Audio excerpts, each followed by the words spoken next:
새벽기도에 나오신 여러분들을 주님의 이름으로 환영하고 축복합니다. 함께 샘물의 기도로 기도하도록 하겠습니다. 마음 모아 샘물의 기도를 하나님께 드리겠습니다. 먼저 우리의 믿음을 고백합니다. 복 있는 사람은 악인들의 꾀를 따르지 아니하며 죄인들의 길에 서지 아니하며 오만한 자들의 자리에 앉지 아니하고 아멘. 하나님 아버지, 우리의 삶이 복 있는 삶이 되길 소망합니다. 우리의 마음과 행동을 지켜주셔서 악한 것을 사랑하거나 가까이 하지 않게 하옵소서. 오직 하나님만을 사랑하고 하나님께만 소망을 두어 하늘로부터 내려오는 신령한 복들을 누리는 은혜가 있게 하옵소서. 예배와 교회를 위해 기도합니다. 오직 여호와의 율법을 즐거워하여 그의 율법을 주야로 묵상하는도다. 아멘. 하나님 아버지, 샘물의 예배가 복 있는 예배가 되길 소망합니다. 모든 성도들이 예배 가운데 임재하실 하나님과 선포될 말씀을 사모하게 하시고 그 말씀에 기쁨과 감사함으로 반응하게 하옵소서. 그리하여 교회가 말씀 위에 든든히 서게 하시고 말씀으로 세상을 변화시키는 믿음의 공동체가 되게 하옵소서. 목장을 위해 기도합니다. 그는 시냇가에 심은 나무가 철을 따라 열매를 맺으며 그 잎사귀가 마르지 아니함 같으니 그가 하는 모든 일이 다 형통하리로다. 아멘. 하나님 아버지, 샘물의 목장들이 시냇가에 심은 나무와 같기를 소망합니다. 하나님께만 뿌리를 내리는 목장들이 되게 하시고 하나님이 공급하시는 은혜로 사람을 남기는 열매를 맺게 하옵소서.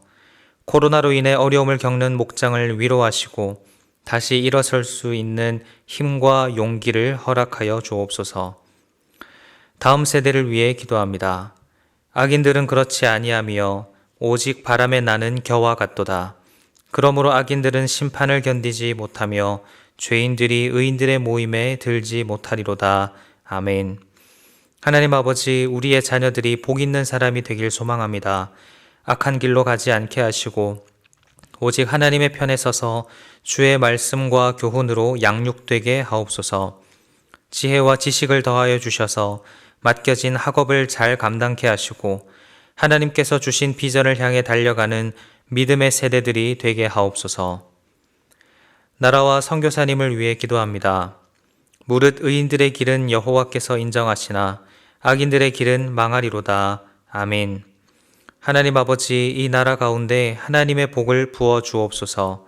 부정과 부패가 사라지게 하시고 하나님의 공의와 정의가 온전히 실현되게 하옵소서. 코로나로 인해 고통받고 있는 모든 자들을 위로하시고 속히 이 고통에서 벗어나게 하옵소서. 주의 복음을 위해 헌신하는 미자립 교회 목회자들과 선교사님들에게 때를 따라 돕는 은혜를 더하여 주셔서 맡겨진 사명에 충성할 수 있게 하옵소서. 오늘도 샘물 성도들과 동행하여 주셔서 형통한 하루가 되게 하옵소서. 예수님의 이름으로 기도드립니다. 아멘. 오늘 우리에게 주시는 하나님의 말씀은 요한복음 21장 1절에서 14절까지의 말씀입니다. 저와 여러분이 번갈아 가면서 읽도록 하겠습니다. 그 후에 예수께서 디베랴 호수에서 또 제자들에게 자기를 나타내셨으니 나타내신 일은 이러하니라.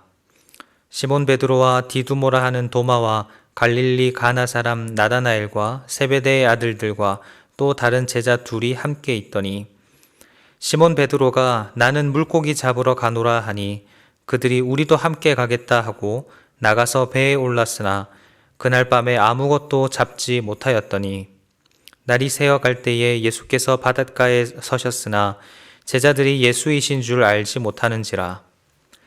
예수께서 이르시되 얘들아 너희에게 고기가 있느냐 대답하되 없나이다. 이르시되 그물을 배 오른편에 던지라 그리하면 잡으리라 하시니 이에 던졌더니 물고기가 많아 그물을 들 수 없더라. 예수께서 사랑하시는 그 제자가 베드로에게 이르되 주님이시라 하니 베드로가 벗고 있다가 주님이라 하는 말을 듣고 겉옷을 두른 후에 바다로 뛰어내리더라.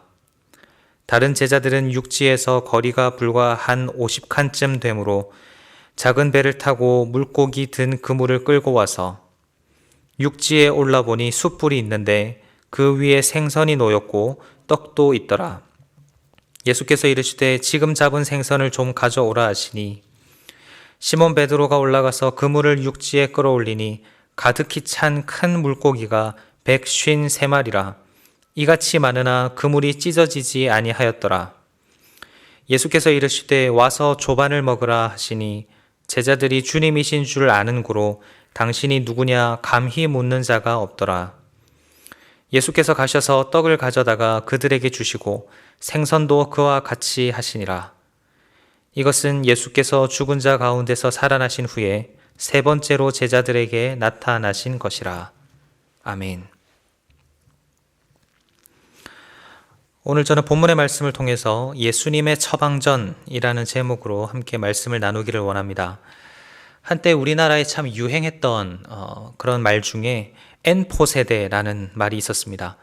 사회적으로나 또 경제적으로 많은 압박을 받고 있는 청년 세대들이 연애나 결혼 또 출산뿐만 아니라 꿈과 인간관계 등등 수많은 것들을 포기하면서 살아가야 하는 이런 안타까운 현실을 풍자해서 N포세대다 이렇게 이름을 붙였더랬습니다. 듣기만 해도 참 슬프고 안타깝죠. 뭔가 꿈을 꾸고 싶고 자신이 생각한 이상적인 모습을 향하여 나아가고 싶지만 자꾸만 마주하는 그 현실의 그 모습 앞에서 지속적으로 비관하고 또 절망하고 낙심하고 있다라는 것입니다. 우리가 신앙생활할 때도 비슷한 것을 경험합니다. 하나님께서 주시는 은혜가 넘칠 때는 참 신앙생활을 열심히 잘 하죠. 주일 성수도 잘하고 목장 모임도 잘하고 말씀과 기도 생활도 열심히 합니다.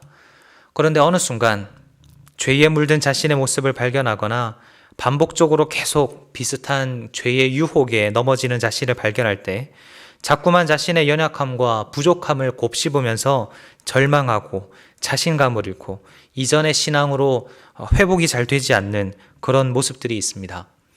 이것을 영적 침체라고도 부르는데요. 오늘 본문에 이 영적 침체를 경험하고 있는 한 사람이 등장합니다. 우리가 잘 알듯이 그 사람은 바로 베드로입니다. 이미 20장에서 부활하신 예수님을 만났던 베드로는 오늘 본문을 보면 디베랴 호수, 그러니까 갈릴리 호수에 몇몇 제자들과 함께 물고기를 잡고 있습니다. 부활하신 예수님을 만났다면 예수님 따라 예수님께서 주신 그 사명을 잘 감당하면서 살아가야 하는데 오히려 예수님과 멀리 떨어져 있는 이 갈릴리 지역까지 와서 물고기를 잡고 있는 것입니다. 왜냐하면 이 베드로가 깊은 영적인 침체를 경험하고 있었기 때문입니다. 그런 베드로가 물고기를 한 마리도 잡지 못하고 날이 새었을 때 예수님께서 나타나셔서 물고기를 153마리나 풍족하게 잡게 해주시고는 고단한 베드로와 제자들에게 맛있는 아침 식사를 제공해 주시죠. 예수님은 영적 침체 가운데 빠져있는 이 베드로를 찾아오셔서 그를 진단하시고 그에게 딱 맞는 처방전을 내려주신 것입니다. 이 처방전을 받은 베드로는 온전히 치유되고 또 회복되어서 오늘 본문 이후로 보면 사명을 다시 재확인하게 되고 이 영적 침체를 모두 극복하여서 이후에 나오는 사도행전을 보면 담대한 예수님의 증인으로서의 삶을 살아가게 됩니다. 그렇다면 베드로를 향한 예수님의 처방은 무엇이었을까요?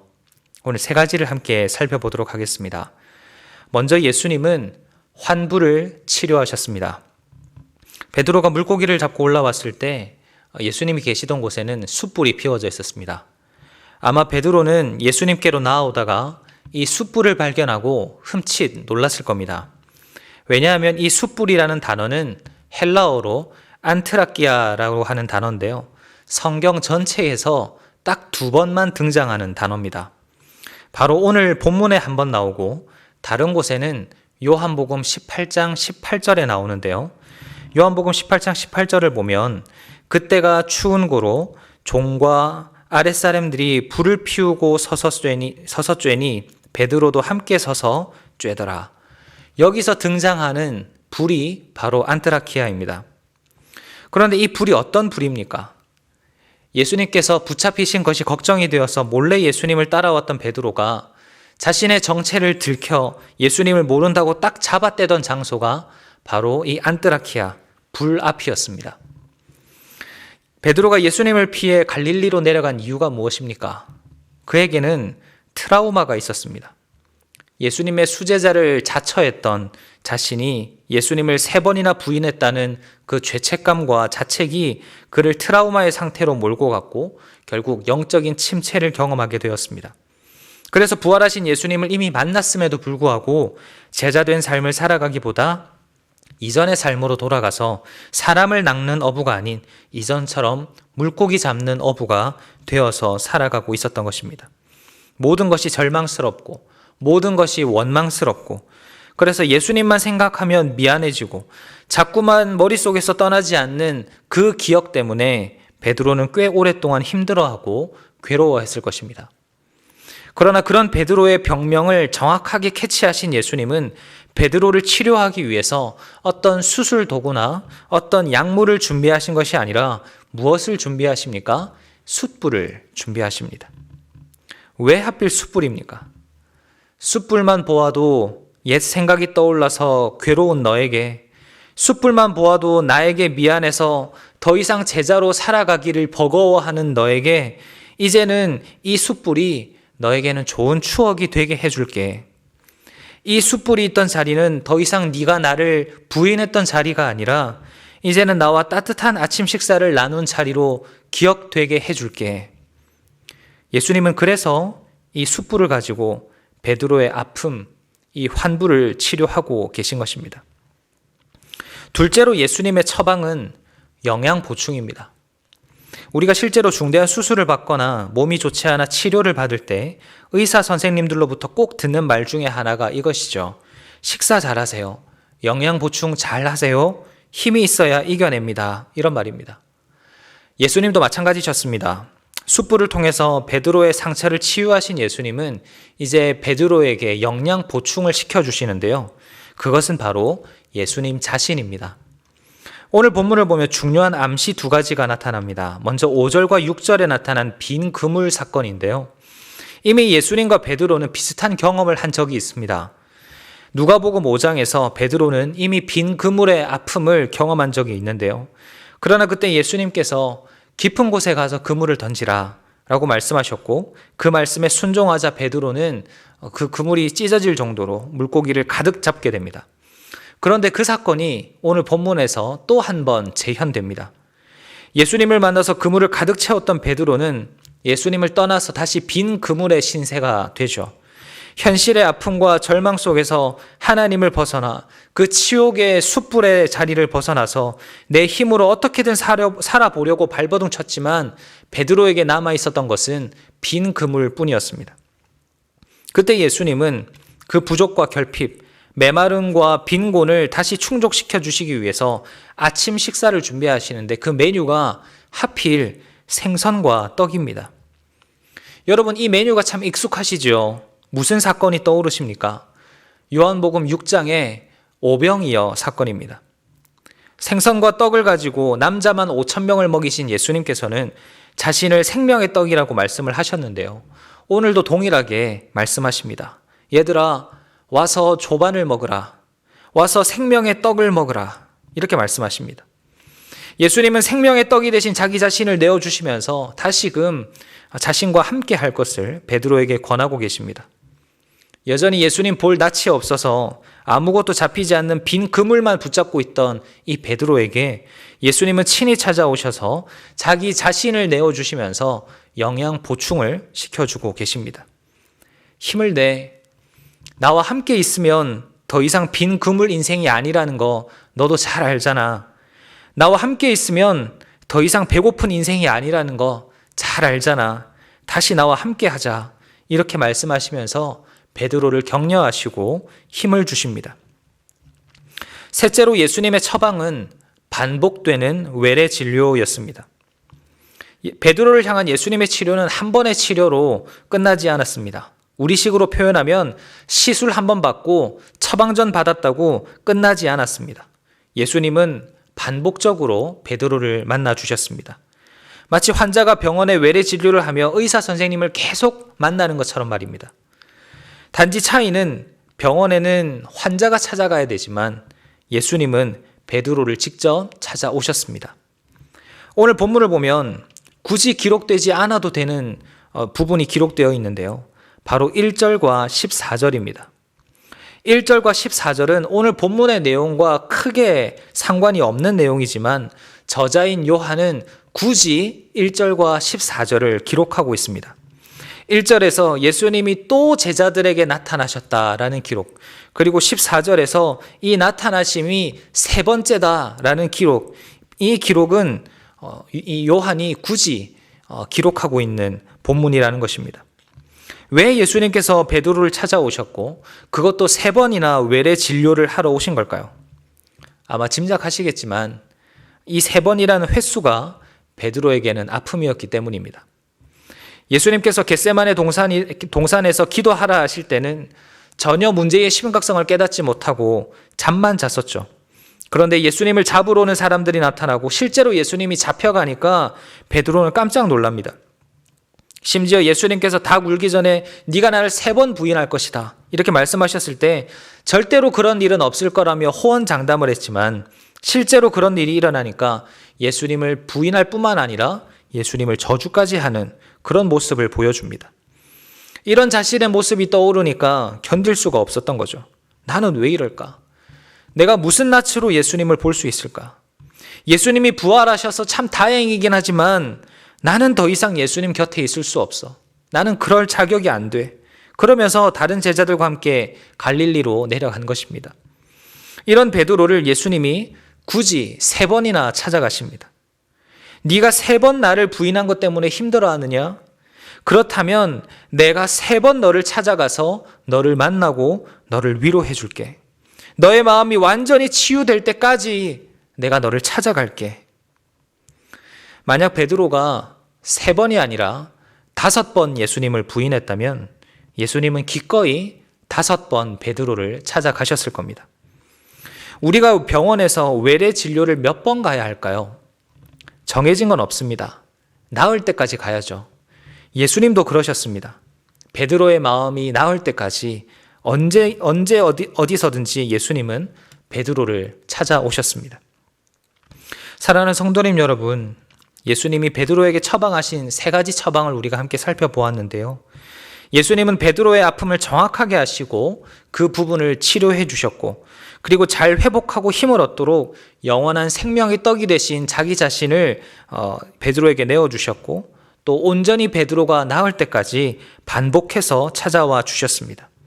베드로 한 사람을 온전히 회복시키기 위해서 예수님은 이러한 수고를 아끼지 않으셨습니다. 우리도 마찬가지입니다. 예수님은 상처 입고 힘들어하고 또 좌절해 있는 우리, 영적 침체로 힘들어하고 있는 우리를 회복시키시기 위해서 이러한 수고를 아끼지 않는 분이심을 믿으시기를 바랍니다. 우리의 아픔을 아시고 그 아픔을 이해하시며 그 아픔을 치료하여 주시고 그 아픔 가운데서 일어날 힘과 용기를 주시고 그리고 이 아픔이 온전히 회복될 때까지 변함없이 우리와 함께 하십니다. 그렇게 우리는 이러한 은혜를 베푸시는 주님을 붙잡아야 합니다. 지속적으로 찾아오셔서 우리 안에 새 일을 행하시는 주님을 붙잡아야 합니다. 여전히 하나님 볼 낯이 없다고, 나에게 어려움 주시는 하나님이 원망스럽다고 여전히 아무것도 잡히지 않는 그 빈 그물만 붙잡으시겠습니까? 아니면 내 인생에 찾아오신 주님을 향하여 달려가 주님과 함께 조반을 먹으며 위로받고 새 힘을 얻어서 능력의 삶, 은혜의 삶을 살아가시겠습니까? 원어업기는 오늘 하루의 삶도 우리와 함께 하시기를 원하시는 주님, 우리를 위로하기를 원하시는 주님으로 말미암아 힘을 얻고 회복을 경험하는 저와 여러분 되시기를 주님의 이름으로 축원합니다. 말씀을 생각하시면서 함께 기도하실 때 주님, 나의 아픔을 치료하여 주시옵소서. 나에게 힘을 주시고 용기를 주시고 내 마음을 위로하여 주시옵소서. 그리고 내 앞에 놓인 이 현실의 벽을 넘어설 수 있는 능력을 공급하여 주시옵소서. 함께 기도하시고 또 자유롭게 기도하시도록 하겠습니다.